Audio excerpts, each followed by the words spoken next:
Once again, welcome back to my channel, Mindful English with Shivani Sharma. आज एक और topic लेके मैं आपके सामने आई हूँ, आपके साथ डिस्कस करती हूँ। लेकिन आज मैं मुझे लगता है कि बच्चों के हिसाब से ये थोड़ा सा कॉम्प्लिकेटेड टॉपिक है। Complicate in the sense confuse हो जाते हैं बच्चे। तो आज की वीडियो में, अभी की वीडियो में मैं this can be taken as part 1 also. खाली मैं इसकी इंट्रोडक्शन देती हूँ आपको, ठीक है। और टॉपिक का नाम आप यहाँ देख लीजिए, सब्जेक्ट वर्ब एग्रीमेंट, ठीक है। यानी कि सब्जेक्ट और वर्ब के बीच में एग्रीमेंट का होना जरूरी है, कोऑर्डिनेशन का होना जरूरी है। जैसे अगर हम दोनों फ्रेंड्स हैं, हम जैसे सपोज एक फैमिली में कोऑर्डिनेशन का होना जरूरी है। अगर हम कहीं इकट्ठे रह रहे हैं किसी के साथ, तो उन आपस में एग्रीमेंट का होना जरूरी है। मीन्स अगर हम कहीं पर है इकट्ठे या कुछ नहीं, अगर हमारे बीच में एग्रीमेंट नहीं है, अगर हमारे बीच में कोऑर्डिनेशन नहीं है, हम एक दूसरे से मिलकर नहीं चल रहे हैं, एक दूसरे को नहीं समझ रहे हैं, तो लाइफ नहीं चल सकती। इन द सेम वे कोई भी सेंटेंस होगा जिसमें सब्जेक्ट भी होगा, वर्ब भी होगा। ऑब्वियसली हर सेंटेंस में सब्जेक्ट और वर्ब तो होगा ही होगा, राइट। आप सबको पता होगा, अगर छोटी क्लासेस में सब्जेक्ट और वर्ब का डिफरेंस तो पता ही है आपको। सब्जेक्ट मीन्स कर्ता, वर्ब मीन्स क्रिया। वर्ब जिसकी 3 फॉर्म्स होती हैं, present, past and past participle, ठीक है। यानी कि सेंटेंस में सब्जेक्ट और वर्ब का जो है ना एग्रीमेंट होना जरूरी है। फॉर एग्जाम्पल सब्जेक्ट, सपोज मैं बहुत छोटा सा सेंटेंस लूंगी इन इंट्रोडक्शन, उसके बाद जो है मैं 9th और 10th के अकॉर्डिंग सेंटेंसेस लूंगी। फॉर एग्जाम्पल a dog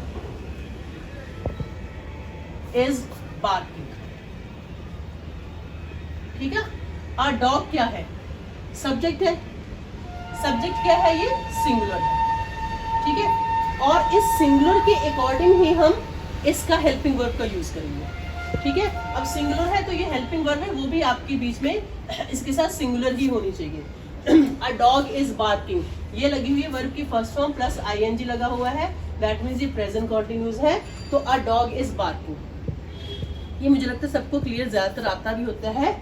लेकिन अगर मैं यहाँ पर लिख देती हूँ डॉग्स, तो डॉग्स तो प्लूरल बन गया, तो क्या आएगा? डॉग्स आर बार्किंग, ठीक है। इस सेंटेंस से आपको एक थोड़ा आइडिया बन जाएगा कि हम इसको किस तरीके से करना चाहते हैं, किस तरीके से करना चाहते हैं, ठीक है। डॉग्स यहाँ पर क्या है? ये सब्जेक्ट है। अब इसके आगे द या मैंने नहीं लगाया है। आर क्या है? हमने इसकी जगह आर लगा दिया, यानी कि इसकी जो प्लूरल फॉर्म है वो आर है। क्योंकि मैंने देखा है छोटी क्लासेस में इन चीज़ों की मिस्टेक्स बच्चे बहुत करते हैं।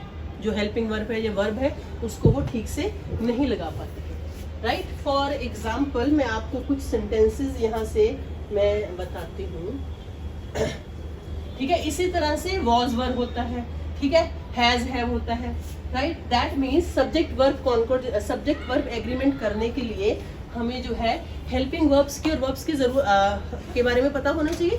For example is, are, am, इनका यूज आना चाहिए, ठीक है। वॉज और वर का यूज आना चाहिए। हैज और हैव और हैड तो पास्ट में होता है, इनका यूज आना चाहिए।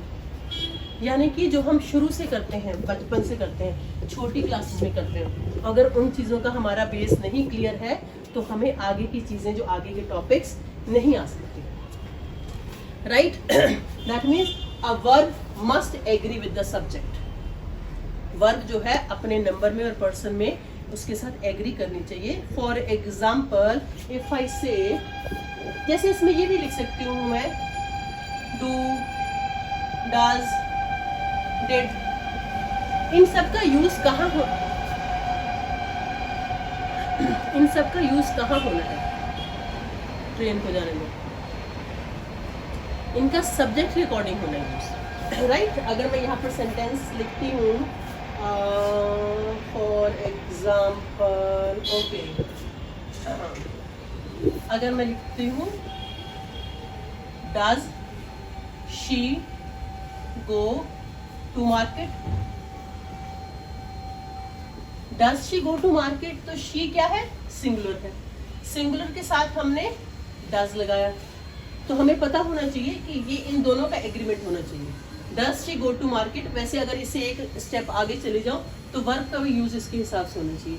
फॉर एग्जाम्पल अगर शी की जगह जो सब्जेक्ट है वो दे होता, दे गो टू मार्केट, और हमने प्रेजेंट में बात करनी है। तो दे यहाँ पर क्या हो गया, प्लूरल हो गया, तो दैट मीन्स दे हम उसके आगे हम डू लगाए, क्योंकि डू जो है वो प्लूरल के साथ था। जब हमने प्रेजेंट इंडेफिनिट टेंस किया था तो हमने उसमें यूज का ध्यान वो मतलब रूल किया था कि डू और डज का कहाँ यूज होता है। डू और डज के साथ फॉर्म हमेशा फर्स्ट लगती है, लेकिन कौन से पर्सन के साथ लगेगा, सिंगुलर प्लूरल के साथ क्या लगेगा, वो आपको ध्यान देना पड़ेगा, ठीक है। और जितना ज्यादा आप खुद इसको प्रैक्टिस करने की कोशिश करोगे उतना ही ज्यादा वो जो है आपको आएगा। फॉर एग्जाम्पल अगेन आई से एक और थोड़ा सा सपोज मैं यहाँ पर बैठी हूँ, तो मैं कहती हूँ जरा क्लास में जाके देखना, क्लास में मैं उस क्लास में से आगे मैं स्टाफ रूम में बैठी हूँ कि देख के आना जब उस क्लास में कौन है। तो मेरे पास बच्चा आता है, वो कहता है ma'am there is no student in class. Ma'am class में तो कोई स्टूडेंट ही नहीं है, देयर इज नो स्टूडेंट। यहाँ पर वो सिंगुलर स्टूडेंट की बात करें कि वहां पर तो कोई भी क्लास में नहीं है, क्लास बिल्कुल क्लासरूम खाली है।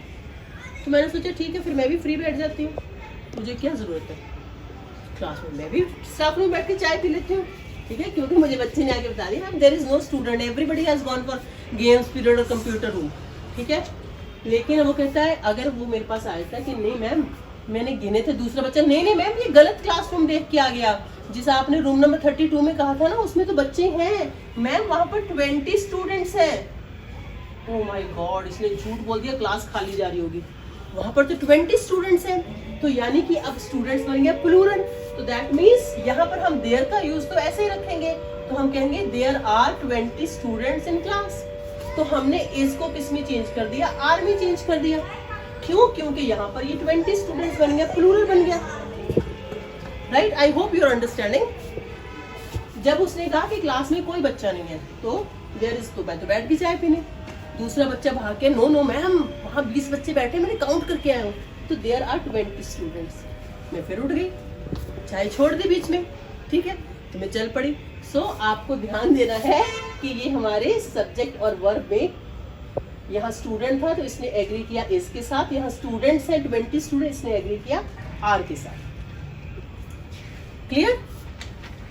और अगर मैं ये कहूँ, मुझे लगता है आज के लिए इतना काफी है, या फिर आज के लिए इतना काफी है, बस आपको इतना पढ़ के रखिएगा, आप थोड़ा सा रिवाइज करके रखिएगा। नेक्स्ट वीडियो में मैं आपको बताऊंगी कि इसको आगे जो है ना हम फर्दर इसको कहाँ तक लेके जा सकते हैं, ठीक है। तो अभी आपको ये कि सब्जेक्ट और वर्ब के बीच में एग्रीमेंट होना चाहिए, उनके बीच में अंडरस्टैंडिंग होना चाहिए, टीचर और स्टूडेंट्स के बीच में जैसे अंडरस्टैंडिंग होनी चाहिए, फैमिली में आपस में अंडरस्टैंडिंग होनी चाहिए, फ्रेंडशिप की अंडरस्टैंडिंग होनी चाहिए, और इंसान के साथ होनी चाहिए। Okay, so keep on revising, I will be coming with the next video and very soon, हो सकता है कल ही बना दूंगी, कल संडे।